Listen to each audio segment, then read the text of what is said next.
A very pleasant morning, children. I, Tanima Seth, your English teacher, welcome you all back to our online sessions. Hope you've taken immense rest in the holidays and rebooted your systems.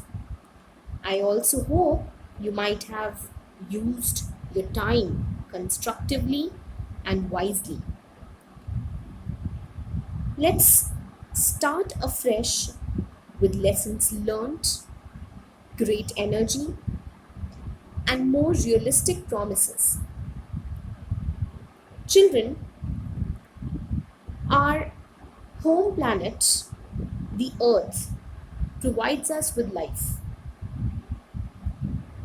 Everything that humans have needed to survive, the Earth has always provided us with that. It gives us food, water, air, shelter. It is the only home that we have.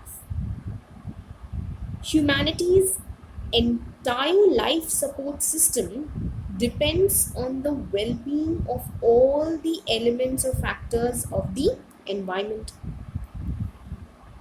Can there be life on Earth without these elements? No, of course not. And to have a healthy life, one needs fresh air, clean water supply, clean surroundings. So, yes, nature, we can say that it is the source of natural beauty. It provides us with fruits, flowers, wood, medicines, fresh air, clean water, etc. But what has the man done to fulfill his own greed? Over the years, man has exploited, overutilized, and polluted the basic elements of nature as well as the other natural resources. Decreasing forest cover, air, water, land pollution, global warming, climate changes has degraded the quality of life on Earth. If we'll continue in the same manner, we'll of course exhaust all the resources, including extinctions, that is, the existence of the very life on Earth would end.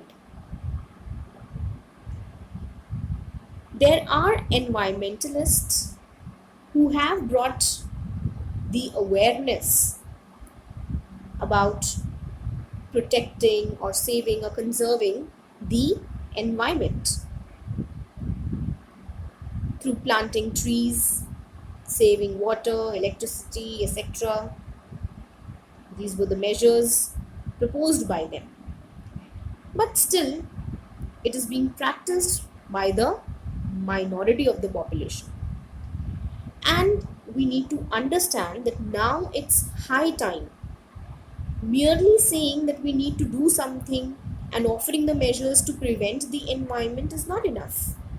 We need to justify our words by acting upon it. Only suggesting solutions would not solve the problem. Rather, actions would work better to heal the problem. Action speaks louder than words. So we need to act now. We need to stop the discussions. We all know what to do and what not, right?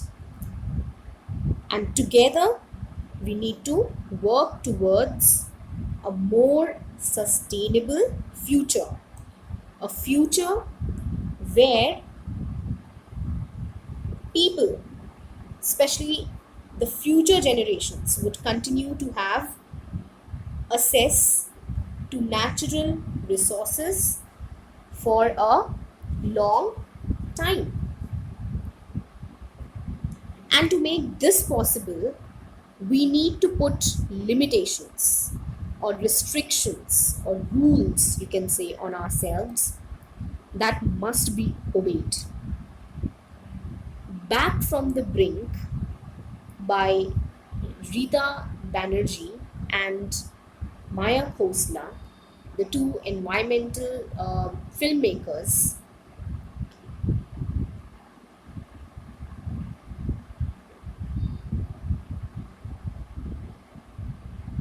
that we are going, to read today, talks about the tribal people of northeastern states of India who realized that excessive hunting by them or by their older generations had damaged the wildlife greatly. Forests after forests were going silent. They knew that the very survival or existence, their existence and identity depend on it. So the only way to control the situation was to stop hunting, to restore the wildlife population. Hence, they self-imposed ban on hunting and used their knowledge about animals not for hunting, rather for much better use. So, as the title of the story is Back from the Brink. Brink over here means a crucial point of a situation beyond which success or disaster occurs. So, over here it means back from that crucial point after which the wildlife population would have faced extinction or total disappearance. So now these two, Shilpi Sharma and Rita Banerjee, the two documentary filmmakers, they make short documentary films on wildlife conservation. And the sole purpose behind this is to bring awareness in the children of the northeast Indian states on wildlife conservation. So these northeastern states being Assam, Arunachal Pradesh, Mizoram, Meghalaya, Manipur, Tripura, and Nagaland. So their main motive behind these documentary films that they have shot in the northeastern states was to bring awareness in the children of the northeast on wildlife conservation, and they went into the interiors of the northeastern states for 5 years. They began it from since they began shooting from 2002 and they stopped in 2007. And while they were doing so, they found, of course, silence of the forest, but at the same time they also found hope in the tribal people who defied tradition to go green. So when Rita Banerjee and Shilpi Sharma were on this mission, they were accompanied by Tai, Maga and Jajo, who belonged to the Nishi tribe of Arunachal Pradesh. They guided them through the dense forests of the area. And yes, remember that this extract is actually, it belongs to the genre of feature article writing. It is a non-fiction piece of writing which gives more details about a particular person, place or event. So as I was telling, when Rita Banerjee and Shilpi Sharma, they were on this mission of entering and discovering in these dense forests of northeast India, they were accompanied by three tribal people, and their names were Tai, Maga, Jajo. They belong to the Nishi tribe of Arunachal Pradesh. So they actually guided them in their sojourn. Sojourn means their temporary stay in those in the forest of those northeastern states. Deep in a forest in the northeast, Tai set down his backpack of cane and bamboo at the base of the tree. Barefoot, he clasped the trunk with his arms and legs and climbed up to about 9 meters high. Swiftly, he slid across a thick horizontal branch and extracted a dead red-bellied squirrel from the handmade trap he had set much earlier, deep in a forest. So, from the very word deep, we could understand that it was thick, dense forest. And they have, set for these dense forests to understand silence of the forest. Tai, who was one of their guides, who belonged to the Nishi tribe, he was carrying a backpack. Backpack is a large bag for carrying heavy, weight on your back for traveling. And this backpack was made of cane and bamboo. So what he did was, he just set down the backpack, he just kept it at the base of the tree, at the foot of the tree. Barefoot. Barefoot, that is, he was not wearing anything on his feet. He clasped the trunk with his arms and legs and climbed up to about 9 meters high. So what he did, he put the backpack down at the foot of the tree, at the base of the tree, and he was barefoot. He was not wearing anything on his feet. He clasped over here means grasped, held the trunk of the tree tightly with his arms and legs, and he started climbing up the tree, and he climbed about 9 meters high. Swiftly, he slid across a thick horizontal branch, and then swiftly, that is very quickly, he slid across. Slid is a past tense of slide. He moved smoothly along the surface of the tree, over here the thick horizontal branch, and he took out a dead red-bellied squirrel from the handmade trap he had set much earlier. So that trap, he had actually set it purposely so that he could trap this red-bellied squirrel. It is a kind of species of squirrel. So he just took it from there, and Tai slid down the tree and was on the ground in less than 30 seconds. And what happened? He again slithered, or you can say he slid down very smoothly along the surface of the tree, and he was there on the ground in less than 30 seconds. That shows that, of course, he was used to this climbing and sliding up and down the tree. Marga took the squirrel, turned it over, and then placed it in his backpack. So what did Marga do? He just took the squirrel from Tai's hand, turned it over to see whether it is dead or not, checked it, and then placed it in his backpack.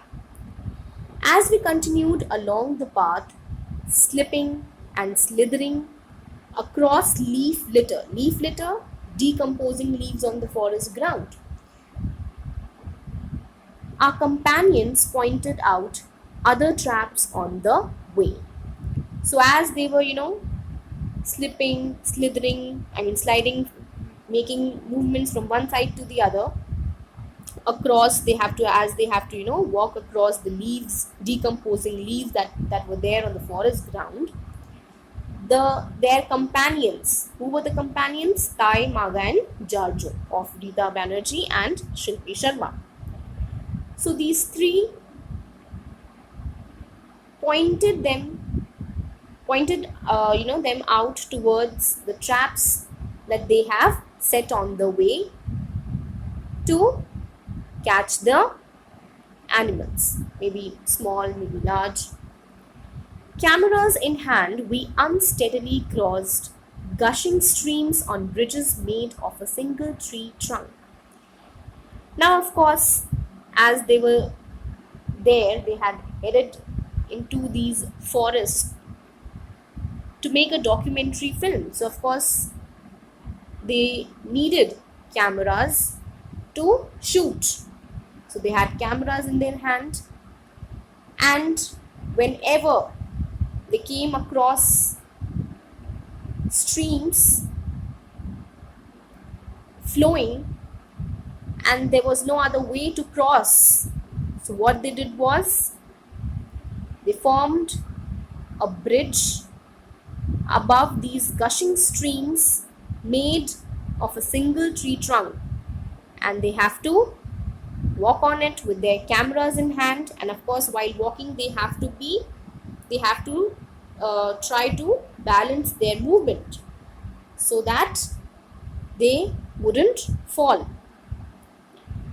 Jarjo mimicked the sounds of a barking deer fawn in distress, hoping to lure its mother. And what did Jarjo do? He copied the sound of a barking deer fawn. Barking deer fawn, fawn over here, baby deer. So he did it intently.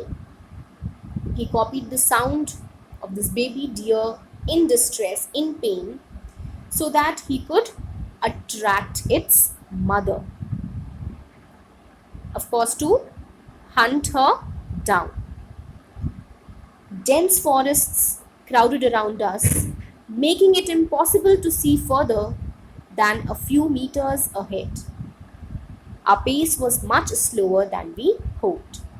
Now, of course, as they looked far away, they could only see forests, dense, thick forest cover, and nothing else. It was really, impossible for them to see at a long distance because they were surrounded with the dense forest, with the trees. And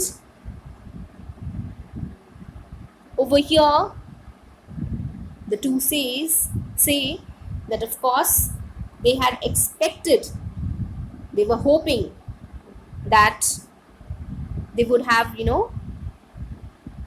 walked at a much greater speed, but of course their pace over here, speed was much slower than they were expecting or they were hoping. We continued to film the three young men and walked until evening before settling down at a clearing. Our Nishi companions brewed black tea and we sat around a small fire. As I gazed into the flames, I recalled how our sojourn in the northeast began. Now, as they were of course continuing to film these three young men who were Tai, Maga, Jarjo, they were walking, and when evening set down, they found a clearing. Clearing means a small area without trees in the middle of the forest. So they found a clearing, a small area without the trees in the middle of the forest, and they just settled down there for rest. And as they were sitting there to relax, to rest for some time, these three